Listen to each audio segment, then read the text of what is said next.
Hey, what's up, guys? Welcome back to another episode of the Fantasy Fellow Show. I am your host, the fellow KGB. Today, we are wrapping up the AFC South team fantasy previews with the Tennessee Titans, a team that we should be very interested in a handful of their pieces, and maybe one that you guys don't have on your radar quite yet, but one that I am definitely into and have been drafting in Best Ball League. So let's look at the 2021 Tennessee Titans.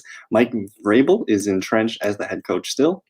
But now we got a new offensive coordinator. We know Arthur Smith is now down in Atlanta, and this opens up an opportunity for Todd Downing to move up within the Tennessee system. Now, this guy's got an impressive resume. He's only 40 years old, but he's been in the NFL since 2005, starting with the Minnesota Vikings as an offensive quality control coach. He was with the Rams for 3 seasons as a defensive assistant, special teams assistant, and a defensive quality control coach. Couple seasons in Detroit as an offensive quality control and assistant quarterbacks coach. He also was the main quarterbacks coach from 2012 to 2013. So he's starting to get into the offense a little bit here. He was Buffalo Bills quarterbacks coach for a season in 2014, and then he was in Oakland as the quarterbacks coach, and he was the offensive coordinator back in 2017. And then you look at the Vikings here. He was in there in 2018 as their tight ends coach. Then he moved on to Tennessee, and he was their tight ends coach the last 2 seasons before getting promoted to the offensive coordinating role for the 2021 Titans. So a lot of experience. He's bringing some quarterbacks background, some tight ends, some offensive quality control, just being around offenses the last 15 years. So this guy he's been in the NFL since he was 25 years old, maybe 24. So a really interesting guy that I'm actually quite excited about and learning more about him and seeing what he does with this offense. So we did mention in 2017 he was the offensive coordinator for the Oakland Raiders. So let's just pull up the Raiders numbers from 2017 real quick.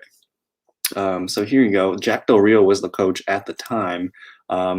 He ends up throwing the ball 558 times and running the ball 370. Really good running game that year, 4.2 yards per carry, 13 rushing touchdowns, 23 passing touchdowns. So it was a productive season. They only went 6-10, but I don't see any negatives in this at all. So Derek Carr, 62.72% completion rate. This was a season with Amari Cooper, Michael Crabtree. Both guys had 7 and 8 touchdowns. Didn't really have a tight end. Jared Cook was fine, 688 yards. That's a pretty big part of the offense. So we did see a lot of tight end concentration here. Again, you look at the top 2 wide receivers, 96 targets, 101 targets. And then look at the running back targets, though. 31 for Marshawn Lynch, 7 for Jameis Olawale, 36 for Jalen Richard, and 46 for Dwayne Washington. That's 120 targets to the running backs. For receivers, talking 323, and then the tight ends about 110. So the thing that sticks out is the targets to the running back. So I think I'm going to have to take that into account and probably retweak some of my numbers, which we'll get to in a sec. So Todd Downing, interesting guy. We'll see what he can do.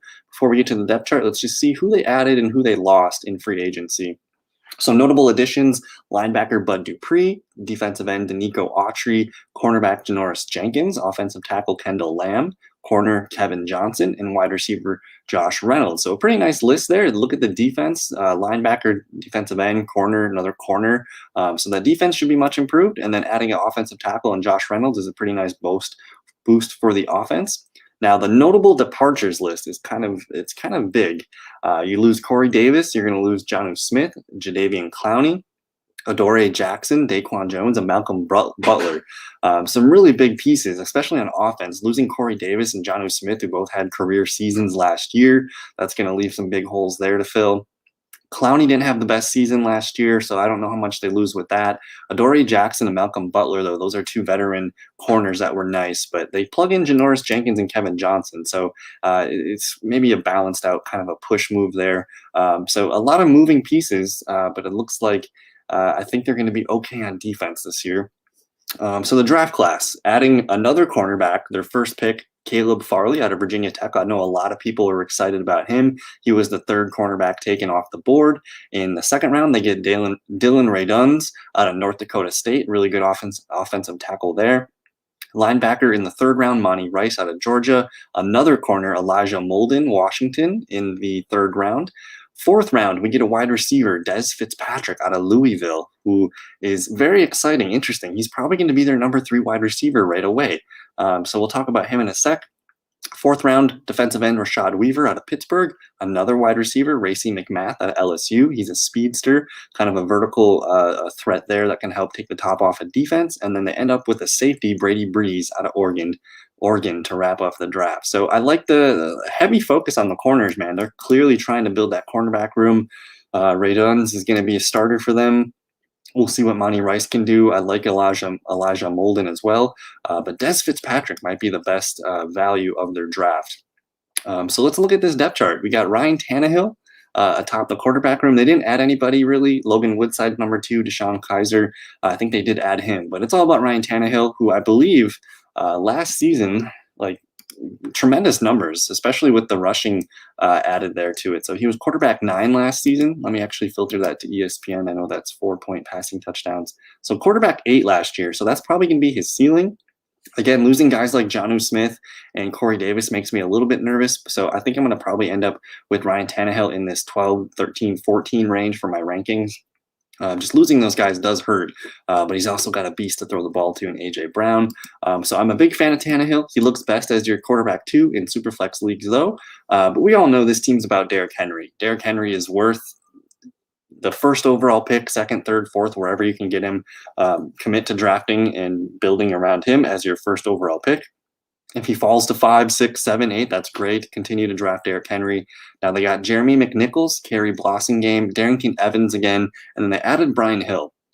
And this running back room, again, when we looked at the 2017 offense for the Oakland Raiders, we saw a lot of passing time, a lot of targets to the running backs. So I don't think it's out of the question to see Derrick Henry with the career-high targets this season, but I'm very interested to see which backup running back steps up. There was some reports that Darrington Evans had been looking really nice as a wide receiver this year. We know Jeremy McNichols was kind of their best receiving back last year. So I do expect more targets in the running game, whether it's Darrington Evans, Jeremy McNichols. I do think Evans is probably the leading candidate. He's probably a better runner in between the tackles.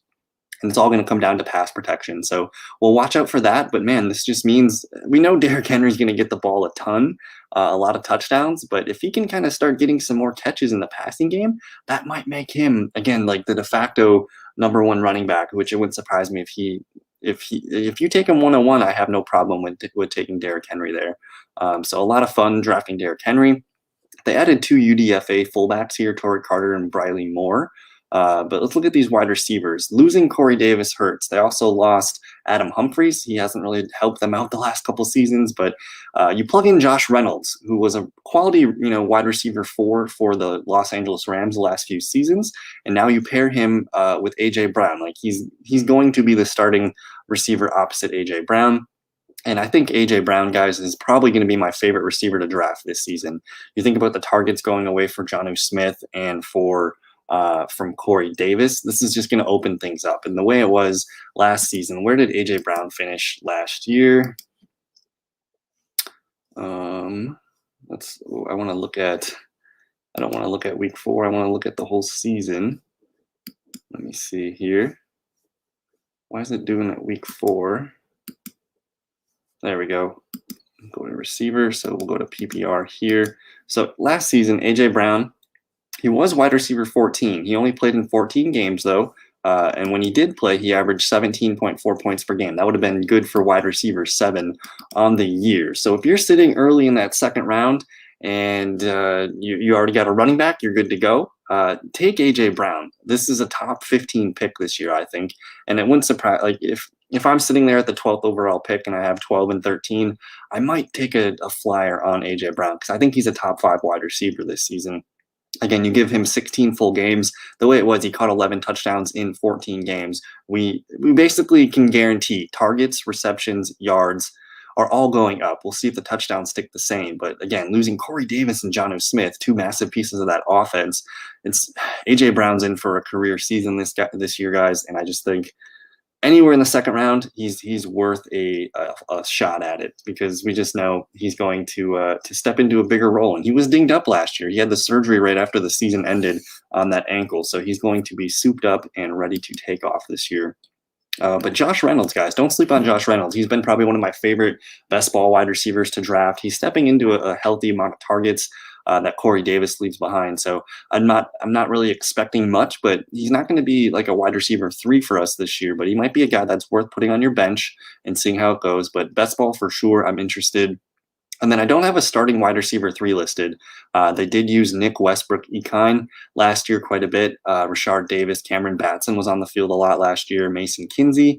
But Des Fitzpatrick and Racey McMath, those are the 2 names that we're going to want to watch all summer in preseason training camp. Because I think Des Fitzpatrick could be their 3rd wide receiver. Maybe he's even better than Josh Reynolds. I don't know. That's something to keep an eye on. But definitely interested in him as a late round pick in best ball leagues, not best ball leagues, but dynasty leagues, whether that's the 3rd round of drafts. I think Fitzpatrick could be the number 2 opposite A.J. Brown coming soon. But yeah, let's get to the tight ends, because this is when at the beginning of the show, I talked about a guy that not a lot of people have on their radar quite yet, but it's Anthony Firkser.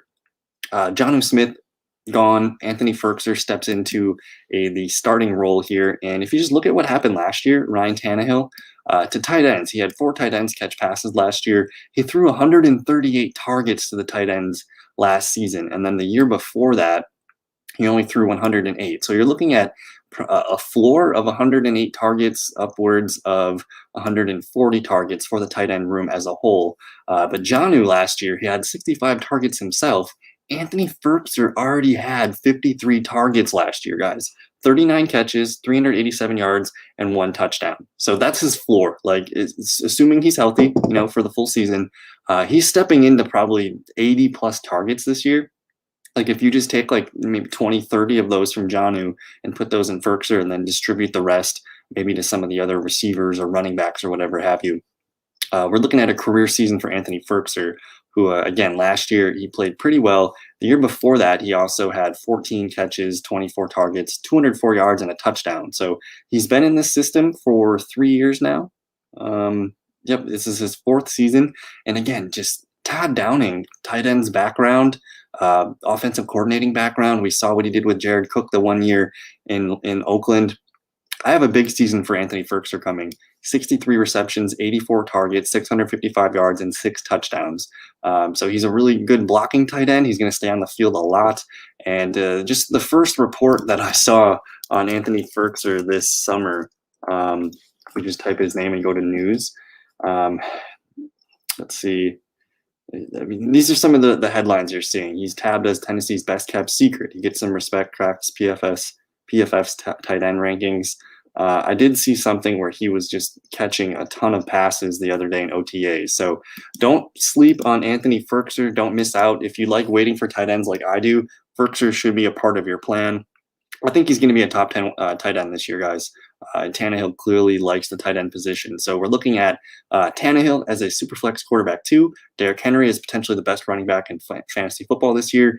A.J. Brown, I think he's a top 5 wide receiver this year, guys. And then Anthony Firkser, a top 10 tight end. So it's a very consolidated offense. We know who they're going to use and when they're going to use them. So it makes it easy to predict. And we've seen success with this offense the last couple seasons with Tannehill. So don't be afraid to target these guys and rely on them in your drafts this season. So I'm excited about Tennessee. It does hurt losing Corey Davis and Jonnu Smith, but like I said, I mean, you're plugging in a Josh Reynolds and maybe a Des Fitzpatrick to kind of lessen that load of losing Corey Davis. You're pulling up Anthony Firkser to replace Jonnu Smith. So it might not be. They could be a better offense this season. Who knows? And I'm just excited to see what Todd Downing can do. So they're probably going to be competing with the Colts for the division title in this one. I think I'm going to give it to the Colts. But if this offense is clicking and it doesn't really miss a beat without Corey Davis and Jonnu, and we're going to be looking at a really good Titans season again. I mean, A.J. Brown, Derrick Henry, like that's tough to stop. So it should be a lot of fun for Titans fans this season. But that's going to do it for this video. We just wrapped up the AFC South, so go back and check out all those videos. Check out all the other ones in the playlist below. I'm going to be moving on to the NFC South next. So thank you guys for your time. Have a good rest of your day, evening, whatever you need. Cool. Peace.